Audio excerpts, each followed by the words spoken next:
السلام علیکم، میں ہوں حسن ظفر ود الیکشن 23 اور ہمارے ساتھ موجود ہیں عوامی فلاحی پارٹی کے چیئرمین شیراز الطاف صاحب. ویلکم. Thank you sir. بلکہ کہنا چاہیے welcome again. Thank you again.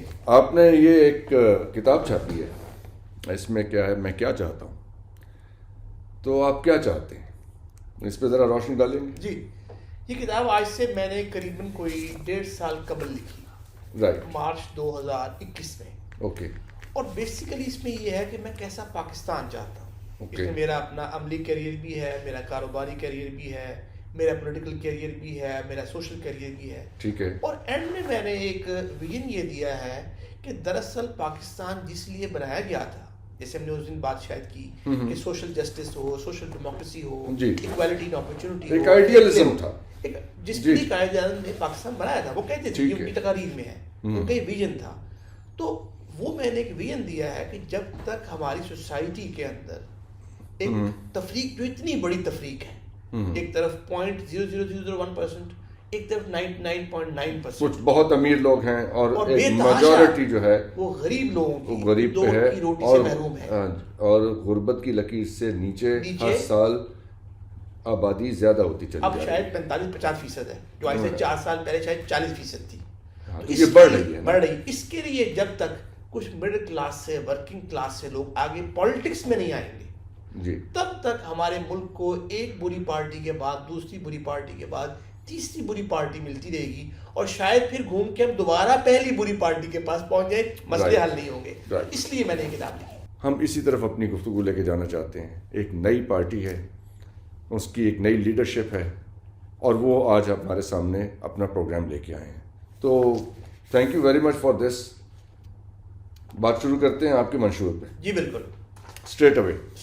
جس طرح آپ نے کہا، بجائے دوسروں کو برا کہنے کے اور بجائے یہ کہنے کے کہ میں بہتر ہوں، میں اچھا ہوں، وہ برے ہیں، اور دوسرا یہ میں پانی دوں گا، تعلیم دوں گا، صحت دوں گا، انصاف دوں گا، روڈ دوں گا، اکانومی بہتر کروں گا، نہیں، کیسے اصل سوال تو یہ ہے، کیونکہ ہم ایک پچھلے بہت سے سالوں سے جو بھی پولیٹیکل پارٹیز پاور میں آتی رہی ہیں، وہ پچھلی پارٹیز کو الزام دیتی رہی ہیں کہ جی ان کے کیے دھرے کو ہم سمیٹ رہے ہیں.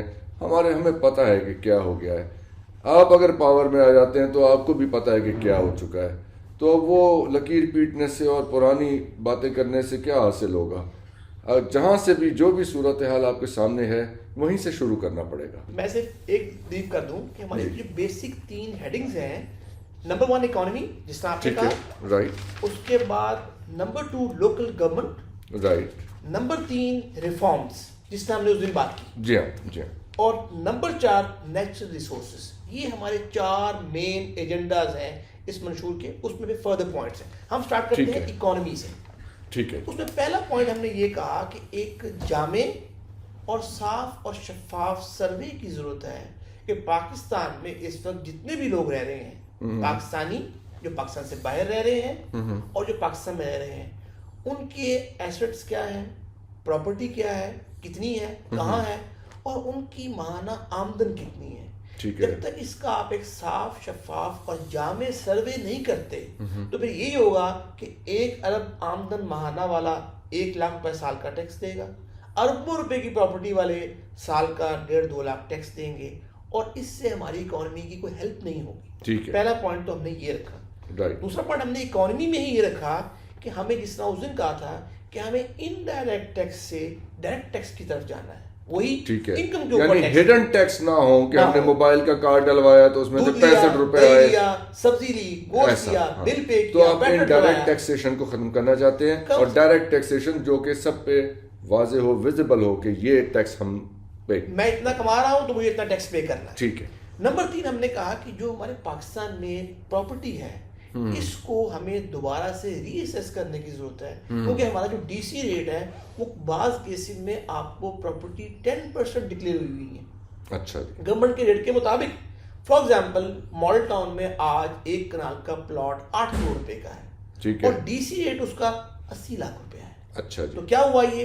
یعنی جو ٹیکس دیتے ہیں لوگ، پراپرٹی ٹیکس 80 لاکھ پہ دیتے ہیں، 8 کروڑ پہ نہیں دیتے. اچھا، ماڈل ٹاؤن میں ایک بندے کا مکان فنش 12 کروڑ روپے کا ہے. ایک کنال کا، ایک کنال کا، اور آپ حیران ہوں گے کہ وہ سال کا ٹیکس کتنا پے کر رہا ہے، کتنا پے کر 10,000 روپے. 10,000 روپے. جی اچھا جی، یہ میں آپ کو اپنا ایکسپیرینس شیئر کر رہا ہوں. ٹھیک ہے. تو کیا یہ ٹھیک ہے؟ ہاں، کیا اس کو ٹھیک ہونا یہ چاہیے؟ تو چلے ایک ماڈل ہو گیا نا، ماڈل ٹاؤن، لیکن سارے ملک میں اسی طرح سے جی بالکل کیا جا سکتا ہے. انڈر ویلیو اس کو ٹھیک کریں، آپ فیئر کریں. ٹھیک ہے. پھر نیکسٹ ہم نے پوائنٹ نمبر 4 یہ کہا کہ ہمارا ہر سال کوئی بھی گورنمنٹ ہو، ہم 2.5 کھرب اپنے بجٹ کا آلموسٹ 33% جو 7 کھرب کا بجٹ اسماعیل صاحب نے دیا، ہم وہ برن کس میں کر رہے ہیں؟ پی آئی اے، لیسکو، ڈیسکو، اسٹیل مل، آپ کے جتنے گورنمنٹ کے ادارے ہیں، ہمارے سرکار کے چلانے کے اخراجات ہیں، بے تحاشا فضول ارلے ترلے عیاشیاں، ہماری بیوروکریسی، اس سب کو جب تک آپ اس کے اندر ریفارمز نہیں کریں گے، ان کو ایفیشینٹ نہیں بنائیں گے، ان کو پروفیٹیبلٹی کی طرف نہیں جائیں گے، تو ہر سال آپ یہ 2.5 کھرب 2500 ارب جی جھونک رہے ہیں. اس کو ٹھیک کرنے کی ضرورت ہے. آپ نے نقصان کم کرنا ہے نا اپنا. جی ہاں جی، ٹھیک. اچھا یہ ہوتا ہے ان پاپولر ڈیسیژن نہ ہو، لیکن آپ نے پاپولر ڈیسیژن کر کے ملک کو نقصان پہنچانا ہے، یا آپ نے ان پاپولر ڈیسیژن کر کے ملک کا فائدہ کرنا ہے. ٹھیک ہے. ٹھیک. اچھا پھر ہم نے نیکسٹ پوائنٹ 5 نمبر پہ یہ کہا کہ ہم ایک پبلک پرائیویٹ پارٹنرشپ کو گرو کرنا چاہتے ہیں، پروپیگیٹ کرنا چاہتے ہیں. 15% گورنمنٹ جس میں فیسیلیٹیٹ کریں، 85% پرائیویٹ سیکٹر. اس کو کنٹری وائڈ یہ ریشو آپ کے ذہن میں ہے کہ گورنمنٹ نے جیسے کوئی بجلی بنانے کا منصوبہ ہے، کوئی بھی منصوبہ، تو اس میں پرائیویٹ سیکٹر 85% دے گا اور گورنمنٹ 15% لگا. پرائیویٹ سیکٹر 85% کا بعد میں مالک بھی فائدہ والے میں بھی ہوگا. گورنمنٹ کا مقصد کمانا تو نہیں کہ میں 50% کا پارٹنر بن جاؤں. ٹھیک ہے، یعنی آپ گورنمنٹ کو ڈس انگیج کرنا چاہتے ہیں بزنس ایکٹیویٹی سے. گورنمنٹ فیسیلیٹیٹ کرے. ٹھیک ہے. پرائیویٹ سیکٹر اس میں اپنی ایکومن لائے، اپنی ایکسپرٹیز لائے، اپنے آئیڈیاز لائے، انٹرپرینورشپ لائے، اور زیادہ سے زیادہ آپ کا بزنس فلرش کرے، آپ کی جابز بنے، آپ کی مینوفیکچرنگ ہو، آپ کے نئی آئیڈیاز کی بیس پہ بزنس ہو. پھر ہم نے یہ کہا کہ جس ملک آج جرمنی مینوفیکچرنگ میں بہت آگے ہے، R&D میں آگے ہے، اتنی وہاں جابز ہیں. جہاں R&D مطلب ہے کہ ریسرچ اینڈ ڈیولپمنٹ. جی، جتنی مینوفیکچرنگ زیادہ ہے، جتنی فیکٹریز زیادہ ہے، جتنا ہائی ٹیک ہے، اتنی وہاں اکانومی بہتر ہے. کیوں؟ وہاں اتنی جابز بہتر ہے. کیوں؟ وہاں اتنی ایکسپورٹس بہتر ہے. ٹھیک ہے. تو ہمیں اس طرف موو کرنا ہے. پھر ہم نے ایک اور چیز یہ کہی کہ آپ کی جو امپورٹ، ہم نے اس دن بات کی کہ ہم قریباً $60 ارب اور $25 ارب کا $35 ارب سالانہ ڈیفیسٹ جو ہمارا، یعنی 60 ارب کی ہم امپورٹ کرتے ہیں اور 25 ایکسپورٹ کرتے ہیں، تو 25 اور 35 کا ڈیفیسٹ. اس میں آپ کیا کیجئے کہ آپ جو غیر ضروری اشیاء ہیں جو امپورٹ کیے ہوئے گزارا ہے آپ کا، اس کو آپ نہ کیجئے امپورٹ. آپ کے بہت سے را مٹیریل ایسے ہوں گے جس کی بیس پہ آپ امپورٹ کر کے آپ ایکسپورٹ کرتے ہیں، نہ کیجیے انہیں بین. اچھا اس میں پھر آپ کی جو امپورٹ ہے ہماری، اس میں انڈر ویلیویشن بہت ہے. یعنی ایک سامان امپورٹ ہوا ہے $1,00,000 کا اور یہاں ڈکلیئر ہو رہا ہے $1,000 کا. اس میں رشوت بھی چل رہی ہے، اسپیڈ منی بھی چل رہی ہے، انڈر ٹیبل بھی چل رہا ہے، انڈر کرٹن بھی چل رہا ہے. تو چیزوں کو ٹرانسپیرنٹ، ایفیشینٹ اور فاسٹ موونگ چلائیں. یعنی اس کے لیے کیا ہے، پھر آپ کو اس کے لیے اپنی بینکنگ سسٹم کو بھی ٹھیک کرنا ہے کہ کیوں ایک امپورٹر مجبور ہوتا ہے $1,00,000 کا سامان منگوا کے $1,000 ڈکلیئر کرنے میں. آپ کو اس کو بھی ٹھیک کرنا ہے. پروبیبلی آپ کو اپنی امپورٹ کی ڈیٹیلز ہوگی، اس کی ڈیٹیلز بارل ہے. جی بالکل. یہ تو بھی آپ ہمیں وہ اپنی اوور ویو، بلٹ پوائنٹ ہم کہتے ہیں، اوور ویو دے رہے ہیں. ہم نے کہا آئی ٹی سیکٹر میں ہمارا ہمسایہ انڈیا بہت آگے گیا ہے. یعنی سینکڑوں ارب کی ان کی آئی ٹی سیکٹر کی انڈسٹری. ہم آئی ٹی سیکٹر میں بہت پیچھے ہیں. آئی ٹی سیکٹر ہماری اکانومی کو ایک بہت بڑا بوم دے سکتی ہے. ہم اس پہ اس طرح کانسنٹریٹ پچھلے 10-15 سال میں نہیں کر پائے جس طرح ہمارے ہمسائے اور باقی دنیا میں ہوا ہے. اس پہ ہمیں کرنا ہے. پھر آپ دیکھیے ہماری جو زراعت ہے، یہ ہماری اکانومی کا 60% ہم کہتے ہیں. ہم نے زراعت کے اندر، لائف اسٹاک کے اندر جب تک ماڈرن ٹیکنالوجیز نہیں لائیں گے، فار ایگزامپل ہماری پاکستان کے اندر 3 کروڑ گائے موجود ہیں جو روز 3 سے 5 لیٹر دودھ دیتی ہیں. ہم 3 سال کے اندر ان کو اچھی بریڈز انسیمینیٹ کر کے ان سے 300% زیادہ، 3 گنا زیادہ 5 لیٹر والی گائے سے 20 لیٹر اس کی آنے والی بچی سے 3 سال میں دودھ لے سکتے ہیں. اس میں کیا عمل مانے ہیں؟ ول اور intent. Lack of vision, lack of intent, lack of will. اسی طرح آپ کی جو ایگریکلچر ہے، ہم کیوں اپنے 1 ایکڑ سے فار ایگزامپل 15 ٹن پروڈکشن لے رہے ہیں؟ ہم اس سے 45 ٹن پروڈکشن لے سکتے ہیں. ہمیں وہ بیج جو زیادہ پروڈیوس کرتے ہیں اور ہم سے ملتے جلتے ویدر والے ملک ہیں، وہاں سے منگوا کے ہم یہ کر سکتے ہیں. وہی lack of vision, lack of will, lack of intent. ہمیں یہ کرنا ہے, اس سے ہماری اکانومی کو بہت سپورٹ ہوگی. اب یہ ہم یہاں پہ اپنی اکانومی کو آلموسٹ بلٹ پوائنٹس پہ مکمل کر چکے ہیں. رائٹ. تو مجھے جو سمجھ آ رہی ہے آپ کی جو اکانومی کا ماڈل ہے, ایک تو آپ تھوڑی اس میں پبلک پرائیویٹ پارٹنرشپ کو دیکھتے ہیں, دوسرا آپ فوکس کر رہے ہیں بہت زیادہ ڈاکیومنٹیشن پہ, پراپرٹی ڈاکیومنٹیشن پہ, انکم ڈاکیومنٹیشن, یعنی آپ اپنی اکانومی کو یہ جو ٹیکس کلیکشن ہے اسے ایکسپینڈ کرنا چاہتے ہیں تھرو ڈاکیومنٹیشن. جی بالکل ٹھیک ہے جی. پھر جو آپ انڈر ایویلویشن جو ہو رہی ہے آپ کی امپورٹس کی, اس کی انڈر ڈکلیریشن ہے, تو امپورٹ ایکسپورٹ کا جو ہمارا فرق ہے, جو امبیلنس ہے, یہ جو یا ٹریڈ ڈیفیسٹ جسے کہتے ہیں, آپ اس کو ریڈیوس کرنا چاہتے ہیں. بلیڈ سے آپ کی پارٹی کو پاور ملتی ہے.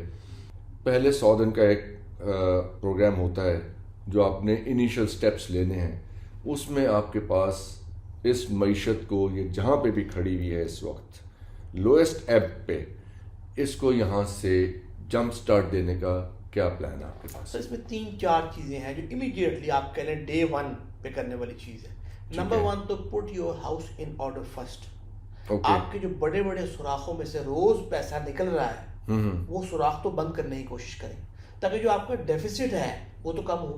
نمبر 2, میں ایک شیڈو منسٹرز کی کیبنٹ اپنی یہ تیار کروں گا خاص طور پہ فائنانس کے حوالے سے آنے سے پہلے, تاکہ ان کا ہوم ورک ہو, وہ ٹریننگز لیں ورلڈ وائڈ پروفیشنلز ایکسپرٹ سے کہ جہاں ہم کھڑے ہیں ہمیں اس سے جلد از جلد نکلنے کے لیے کیا کرنا چاہیے.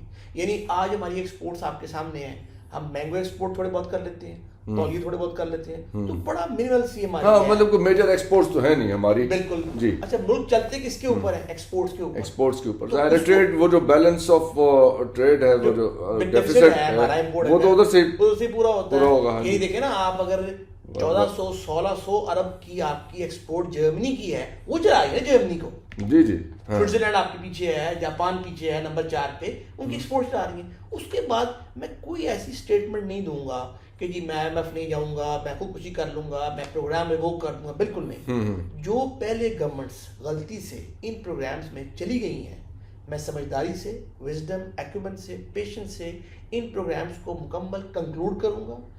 IMF کے پروگرامز جتنے بھی ابھی اور آپ دیکھ لیں, آپ ان کی رپورٹس پڑھ لیں یونیسکو ان لوگوں, ان کا سکسیس ریٹ جو ہے 10-20% ہے. ٹھیک, تو یہ آپ نے اپنی ایفیشنسی بہتر کرنی ہے, اپنی کمپلائنس بہتر کرنی ہے, اور آئندہ ہم کوشش کریں گے فیوچر میں انہیں مکمل کر کے پھر ہم کل کو ہمیں نہ جانا پڑے, ہم سیلف سفیشینٹ ہوں. ویسے انٹرسٹنگلی آپ کا میں نے مینیفیسٹو دیکھا ہے, آپ نے کہیں پہ اکاؤنٹیبلٹی کا ذکر نہیں کیا.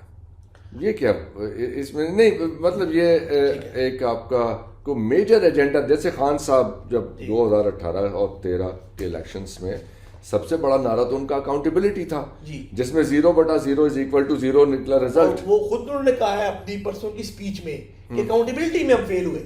ٹھیک, آپ نہیں, میں یہ کہتا ہوں, آپ اتنی بڑی متس کیوں کریٹ کرتے ہیں, اتنی بڑی ہوا چیزوں کیوں بناتے ہیں؟ میں نے آپ یہ تو آپ اس ریالٹی کو سمجھتے ہیں کہ یہ ایک انڈویبل مسئلہ ہے, تو let's not even talk about it. میں آپ آگے چلیں گے, آپ دیکھیں گے کہ میں اپنا پہلا سال, دوسرا سال, تیسرا سال بجائے وہ کنسٹرکٹیو ہو, پروڈکٹیو ہو, لوگوں کو کچھ ڈلیور کروں, گورننس ہو, ہماری اکانومی بہتر ہو, میں یہ سب چھوڑ کے اور ایک ضد میں اور انا میں پڑ جاؤں, دشمنی میں پڑ جاؤں, میں لوگوں کے پیٹ پھاڑوں گا, میں چیروں گا, میں چھوڑوں گا نہیں, میں جیلیں بھر دوں گا, یہ سب ہوا ہے.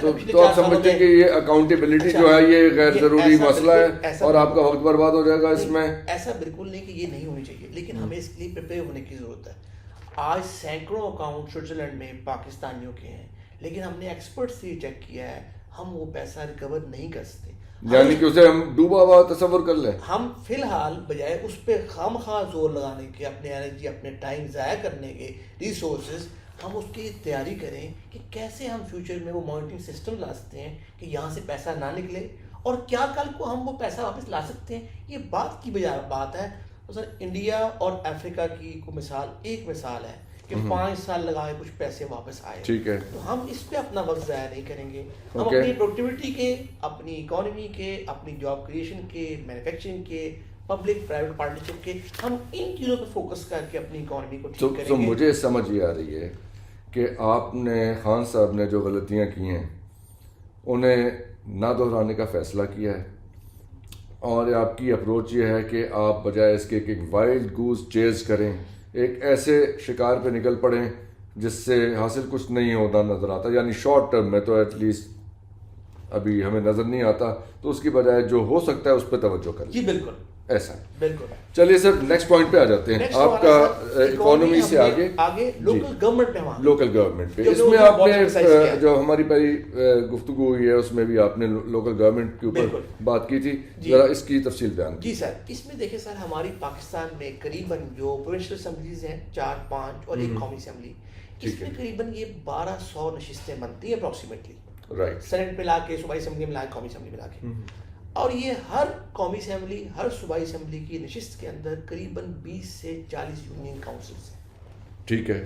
اور ہر نشست جو قومی اسمبلی، صوبائی اسمبلی کی ہے، اس میں قریباً 1.5, 2, 3, 4 لاکھ لوگ آباد ہیں. ٹھیک ہے. اور 75 سال پاکستان کو ہو گئے، اور کسی بھی کانسٹیٹوئنسی کے اندر نہ وہاں آپ کو اچھے اسکول ملیں گے بنے ہوئے بلڈنگ کے اعتبار سے، انفراسٹرکچر کے اعتبار سے، نہ وہاں اچھے اساتذہ ملیں گے، نہ وہاں اچھا نصاب ملے گا، نہ آپ کو وہاں معیاری تعلیم ملے گی. اچھا، انہی کانسٹیٹوئنسیز کے اندر نہ آپ کو بیسک ہیلتھ فیسلٹیز ملیں گی. نیو دہلی میں جو کیا ہے جی کیجریوال صاحب ہیں جو وہاں کے چیف منسٹر ہیں نیو دہلی کے، انہوں نے ابھی ریسنٹلی ہم نے دیکھا ہے کہ وہاں پہ انہوں نے لوکل سکولز کو بہت اپ گریڈ کیا، بہتر کیا، اور پرائیویٹ سکولوں سے نکال کے لوگوں نے وہاں پہ بھیجا.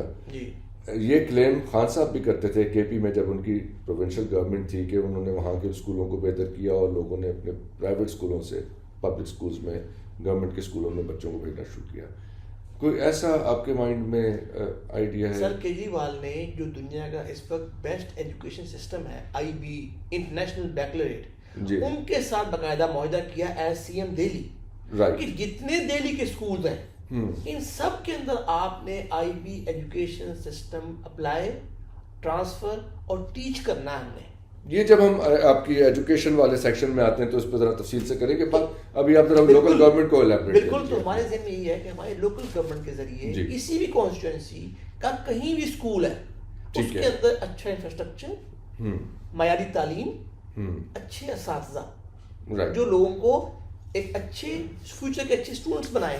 یہ پھر آپ کی آگے بیسک ہیلتھ فیسلٹیز، انہی کانسٹیٹوئنسیز کے اندر محلہ ڈسپینسریز، جس کے اندر لو ویجز جو ہیں روزانہ کمانے والے، ان کو 200 روپے کی پرچی اور 300 روپے کی دوائی نہ لینی پڑے، اور معیاری دوائی بھی ملے اور معیاری علاج بھی ملے. یہ ہم بات کر رہے ہیں زکام، یعنی کہ دوا مفت مل جائے. جی.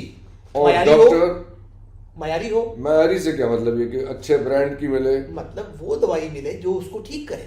ذرا اس کو الیبریٹ کریں. جی، ہمارے یہاں پہ جو مینوفیکچرنگ لوکل ہے، اس کو ہم چاہتے ہیں زیادہ سے زیادہ ایکسپینڈ کریں. یعنی بجائے سے باہر سے دوائیاں آئیں، ہماری اپنی یہاں پہ معیاری دوائیاں ملیں، بنے، شارٹیج نہ ہو. اور ہمارے جو مریض ہیں کسی قسم کے بھی، روز کی جو آپ کی وبا ہے، بخار ہے، کھانسی ہے، نزلہ ہے، زکام ہے، پیٹ درد ہے، گلا درد ہے، یہ ہماری کانسٹیٹوئنسیز کے اندر ریڈیلی اویلیبل ہوں. یعنی آپ کے روز دہاڑی لگانے والے کو یا ماہانہ جس کی 30-50 ہزار تنخواہ ہے، اس کو یہ پریشانی نہ ہو کہ یار آج میرا 700 روپے کا دوائی کا. یہ جو آپ کا لوکل گورنمنٹ کا سسٹم ہے، جی، وہ ایجوکیشن اور ہیلتھ آپ نے ہمیں پہلے بتایا تھا، تو یہ آپ کے مینیفیسٹو کا ایک کور آئٹم ہے. ہر کانسٹیٹوئنسی کے اندر یہ ایک تو آپ کا ایجوکیشن یعنی گورنمنٹ کے سکولز ان کا معیار بہتر ہو گیا، اور یہ ڈسپینسری ہے وہاں پہ، فری ڈسپینسریز اور دوا اس میں مفت ملے گی. جی بالکل. اور فوکس کے ساتھ، اس کانسنٹریشن کے ساتھ کہ ہماری local manufacturing of medicines, quality medicines without shortage, affordable. اس کو ہم آگے good roads and clean drinking water, کہ ہماری کوئی یہ بہت بڑا مسئلہ ہے. کلین ڈرنکنگ واٹر بہت بڑا مسئلہ ہے، اور میرا خیال ہے اگر اس ملک میں صاف پانی مل جائے تو آپ کی دوائیوں کا خرچہ بہت کم ہو جائے. بالکل. اچھا، پھر ڈپینڈ کرتا ہے، اگر اسلام آباد کی کانسٹیٹوئنسی ہے وہاں شاید روڈ کا اس طرح مسئلہ نہ ہو، کچھ میں ہو کچھ میں نہ ہو. لاہور میں کچھ میں ہو کچھ میں نہ ہو، لیکن یہ بھی ایک مسئلہ ہے. آگے آ جائیں ہم، فیئر اینڈ اسپیڈی جسٹس. اب یہ دیکھیں کہ کوئی بھی کانسٹیٹوئنسی ہے، وہاں ہمارے لاہور کے اندر ہی، ہم راجن پور کی بات نہیں کرتے، فورٹ عباس کی بات نہیں کرتے، انٹیریئر سندھ کی بات نہیں کرتے، آپ لاہور کی بات ہی کر لیں. آپ کو کئی کانسٹیٹوئنسیز میں لوگ مل جائیں گے جو بہت زیادہ پڑھے لکھے نہیں ہیں، جن کی بہت زیادہ آمدن نہیں ہے. بہت سمجھ بوجھ نہیں ہے.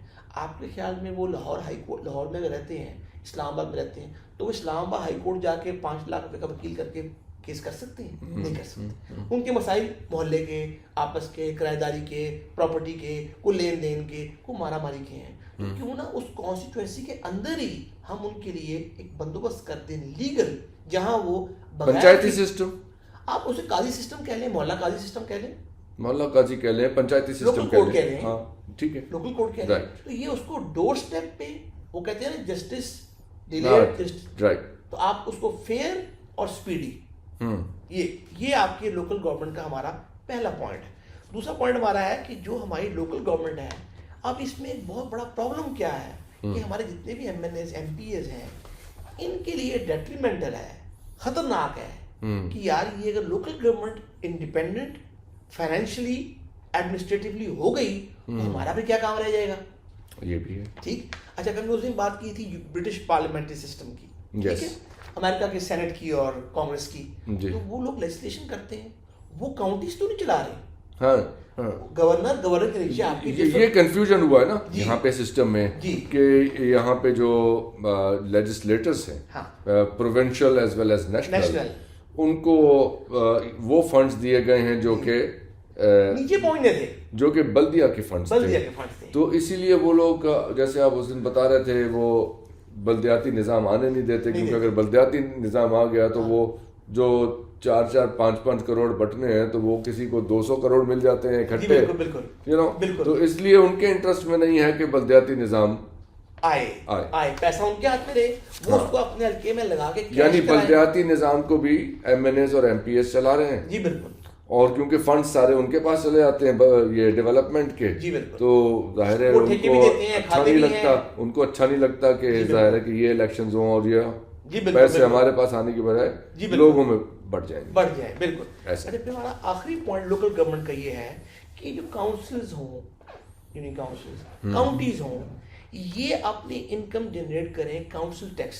میں نے گلاسکو میں یہ دیکھا، برطانیہ میں دیکھا، ایک کاؤنسل ٹیکس آتا ہے. جی میں بھی رہا ہوں گلاسکو میں، میں دیتا رہا ہوں.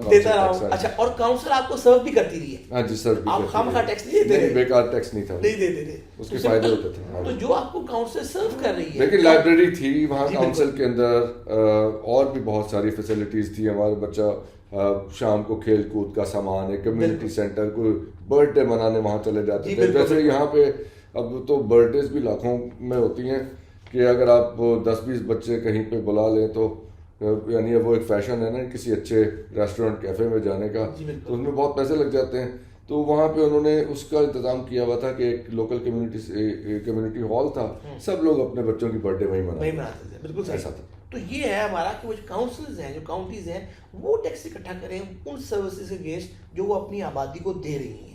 یہ ہمارا یہاں پہ لوکل گورنمنٹ سسٹم جو ہے، ہم نے تمام کانسٹیٹوئنسیز میں کیا کیا بیسک نیڈز اور بیسک فیسلٹیز عوام کو ملنی چاہیے وہ ہم نے کور کیا. اب آگے ہم ایک بہت بڑے ایجنڈا پہ، وہ ہے ریفارمز کا ایجنڈا. ٹھیک. اچھا اس میں بھی ہم نے ایک سب ہیڈنگز کیا کی، ایک ایجوکیشن، ایک ہیلتھ، ایک جوڈیشری، ایک پولیس، ایک الیکٹورل ریفارمز. یہ جو آپ ابھی وہ گلاسگو تذکرہ کر رہے تھے، وہاں کمیونٹی سینٹر کا ایک کانسیپٹ ہے، اور اس میں اچھی بات پتہ کیا، اس میں جب آپ وہاں پہ کوئی ایسی برتھ ڈے وغیرہ کرتے ہیں تو ساری کمیونٹی انوالو ہوتی ہے اس کے اندر. ضروری نہیں کہ وہ آپ کے بہت جان پہچان والے لوگ ہوں، but it's a concept of coming together. ایک جیسے وہ کہتے ہیں سوسائٹی بلڈنگ کا ایک کانسیپٹ ہے نا وہ کمیونٹی سینٹر سے. تو یہ آپ کے ذہن میں ہے؟ جی جس طرح دیکھیں نا، یہاں ہم کمیونٹی کی آپ نے بات کی، گلاسکو کمیونٹی سینٹر کی، جی یہاں ہم ڈفرینٹ مساجد جو ہیں ہماری ہر محلے میں، ہر کانسٹیٹوئنسی میں بے تحاشا مساجد ہیں، تو گورنمنٹ ان کو فنڈ کرے. وہاں پہ ایک تو لوگوں کو ہمارے نبی صلی اللہ علیہ وسلم کا جو ہمارا ایک صحیح دین قرآن و سنت کا لوگوں کو وہ پہنچے، پلس وہاں کانسٹیٹوئنسی میں جو بچوں کی شادی ہونی ہے، نکاح ہونا ہے، ہماری مساجد کے ذریعے یہ کام یہ باتیں ہوتی رہی ہیں ماضی میں بھی کہ یہ مسجد کا کانسیپٹ یہ ہے اور اس طرح سے ہونا چاہیے. اور میرے کچھ جاننے والے لوگ ہیں جنہوں نے اپنی شادیاں ایسے کی بھی ہیں، لیکن رواج نہیں ہے. اس کو کیسے آپ پروموٹ کرتے ہیں؟ سر رواج نہیں ہے، کسی پہ کمپلشن نہیں ہے، کوئی بائنڈنگ نہیں ہے، لیکن وہ افراد اور وہ فیملیز کانسٹیٹوئنسی کے اندر، ہر کانسٹیٹوئنسی میں جو افورڈ نہیں کر سکتی، کم از کم کوئی ٹھکانہ تو ان کے لیے ہو، جو نہ کرنا چاہے نہ کرنا چاہے.